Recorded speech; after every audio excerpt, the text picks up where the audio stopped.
दोस्तों, कुछ दिन पहले एक खबर बड़ी सुर्खियों में थी कि टाइटैनिक का मलबा देखने गई पनडुब्बी डूब गई, जिसमें 5 अरबपति सवार थे। जिसके बाद पनडुब्बी को खोजने की लाख कोशिशें की गई।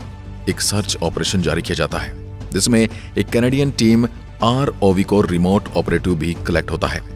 एक ऐसी छोटी सी रोबोटिक डिवाइस है जिससे समंदर के अंदर उतारा जाता है, जो एक टाइटैनिक के मलबे के आसपास वाले इलाके को स्कैन कर रही थी। तब वहां कुछ ऐसा दिखाई देता है जैसा वहां कुछ फटा है, और साथ ही वहां मिलते हैं टाइटैनिक पनडुब्बी का पिछला हिस्सा, जिसमें 5 अरबपति सवार थे। दोस्तों, जैसे हम जमीन पर जब चलते हैं तो हमारे पैरों के निशान रह जाते हैं, इसी तरह समंदर के अंदर की जगह जहां कोई चलता नहीं है, लेकिन वहां अगर कोई मार्क बनता है तो वो दिखाई देते हैं। इसी तरह वहां जो इम्प्लोड हुआ था उसके निशान दिख रहे थे, वो बिल्कुल पनडुब्बी से मैच हो रहा था।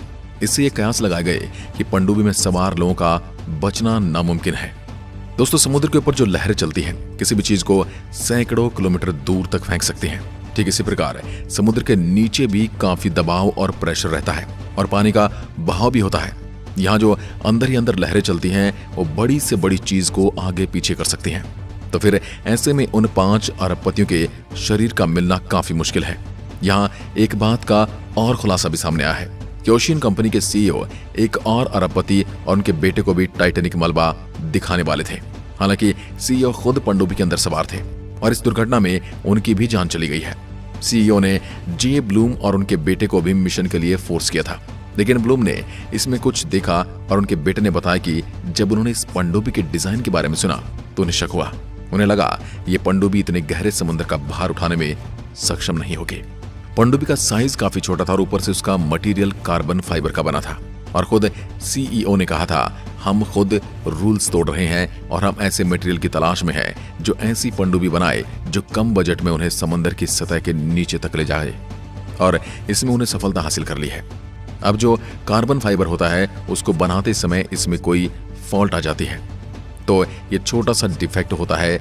इसमें पानी 115 मिलियन पाउंड का जो ऊपर से वाटर कॉलम का वेट है वो एक साथ उसके ऊपर पड़ेगा, उसको फाड़कर पानी क्रश कर देगा, और कुछ ऐसा ही उनके साथ भी हुआ। कार्बन फाइबर और टाइटैनिक के साथ उन्होंने जो बॉडी बनाई थी उसमें ही फॉल्ट बताया जाता है, क्योंकि इस समय जो पनडुब्बी समुद्र के अंदर चलती है वो मेटेलिक होती है, यानी कि वो लोहे या स्टील की होती है, जबकि ये मेटेलिक नहीं थी पूरी तरीके से। सबसे बड़ी बात तो यह है दोस्तों, कंपनी ने जो ये पनडुब्बी बनाई थी उसे किसी ने सर्टिफाइड भी नहीं किया था। इससे पहले भी कुछ लोग समुद्र की अथाह गहराइयों में जा चुके हैं, लेकिन उनकी वेसल को एक्सपेरिमेंट वेसल कहा जाता है। इसमें जो वेसल बनाने वाला है, जो उसका मालिक है, उसकी टीम है, वो खुद जाए तब तो ठीक है। खुद जेम्स कैमरॉन जिन्होंने टाइटैनिक बनाई थी, उन्होंने खुद कई बार समंदर में जाकर टाइटैनिक का मलबा देखा था, और उसके बाद उसका स्ट्रक्चर सतह के ऊपर बनवाया था और फिल्म बनाई थी। इसलिए उनका कहना है कि उन्होंने एक्सपेरिमेंट वेसल बनाया था। वो सर्टिफाइड नहीं था, लेकिन वो उसमें खुद बैठ कर गए थे, और उन्होंने किसी को बुलाकर या किसी को सीट बेचकर या उससे कोई व्यापारिक गतिविधि नहीं की थी। ऐसे में अगर आप किसी को 2.5 करोड़ की टिकट बेच रहे हैं और उसकी सुरक्षा की जिम्मेदारी भी आपके ऊपर होती है, ऐसी स्थिति में ओशियन गेट की जिम्मेदारी है उस पनडुब्बी के साथ जो हुआ उसके जिम्मेदार वो थी। लेकिन कंपनियां कहने के इस तरह के एक्सप्लोरेशन में सभी का अलग अलग मत होता है, सभी साइंटिस्ट के अलग अलग मत हो सकते हैं, सभी डिजाइनर की अलग अलग राय हो सकती है। हमारे अलग राय थी, हमारे अलग मत थे, और ये कोई एक दिन में बनाई गई पनडुब्बी नहीं थी, बल्कि 14 साल की मेहनत थी। अब इसमें ओशियन कंपनी का बहुत बड़ा हाथ बताया जा रहा है। कंपनी के CEO के बारे में अरबपति जे ब्लूम ने खुद कहा है कि इनका risk taking appetite में रिस्क लेने की भूख काफी बड़ी थी। दोस्तों, ये बात तो हम सभी जानते हैं कि अंतरिक्ष के मुकाबले समुद्र ज्यादा खतरनाक है। जिस तरह से इस कंपनी ने लोगों को टिकट बेचकर बुलाया है, तो सुरक्षा की जिम्मेदारी भी इन्हीं की है, और बिना सर्टिफाइड हुई अपनी इस पनडुब्बी को पानी में कैसे उतार सकते हैं। हाँ, अगर इसके मालिक खुद उतरते हैं तो कोई बात नहीं थी। हालांकि इस पनडुब्बी में उसके मालिक थे, लेकिन वो अकेले उतरते या फिर उनकी रिसर्च टीम उतरती, ना कि किसी को टिकट बेचकर उसमें बैठाया जाता। अब इसमें मालिक खुद ने उतरकर टिकट लोगों को बेची जा रही है, और लोग भी टिकट खरीदकर उसमें जा रहे हैं, और उनकी मौत हो रही है, तो उसकी जिम्मेदारी कौन लेगा?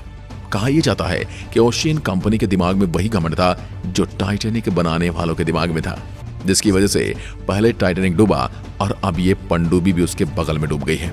ये जो पूरी घटना घटी है उसमें पनडुब्बी के डिजाइन और उसके मटेरियल को ही जिम्मेदार ठहरा जा रहा है, और उससे भी ज्यादा वो एटीट्यूड जो ये कहने वाला था कि ये जहाज कभी नहीं डूबेगा, जैसा कि टाइटैनिक के मेकर्स ने कहा था।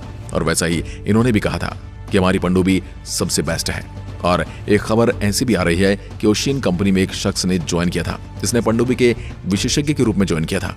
जब उन्होंने टाइटैनिक पनडुब्बी के डिजाइन को स्टडी किया तो उन्होंने बताया कि इसमें कई सारे डिफेक्ट हैं, इसमें कई सारी गलत चीजें हैं। इसके बारे में उन्होंने कंपनी के सीईओ को बताया था, लेकिन कंपनी ने उन्हें चुप रहने के लिए कहा था और कंपनी से निकाल भी दिया था। लेकिन जब उन्हें पता चला कि इसमें लोग बैठकर जाने वाले हैं और कोई उनकी बात सुनेगा नहीं, तो उन्होंने इसकी रिपोर्ट पब्लिक कर दी। इसके बाद कंपनी की प्राइवेट रिपोर्ट को पब्लिक करने के इल्जाम में ओशियन गेट कंपनी ने डेविड लॉकरीज को नौकरी से निकाल दिया था। यानी ओशियन कंपनी ने एक बड़ा रिस्क लिया था, जिसकी वजह से 5 लोगों की जान चली गई है और इसी वजह से पनडुब्बी मौत की तरफ खींची चली गई। दोस्तों, क्या आप भी मानते हैं कि इस तरह के टूरिज्म को बढ़ावा देना चाहिए?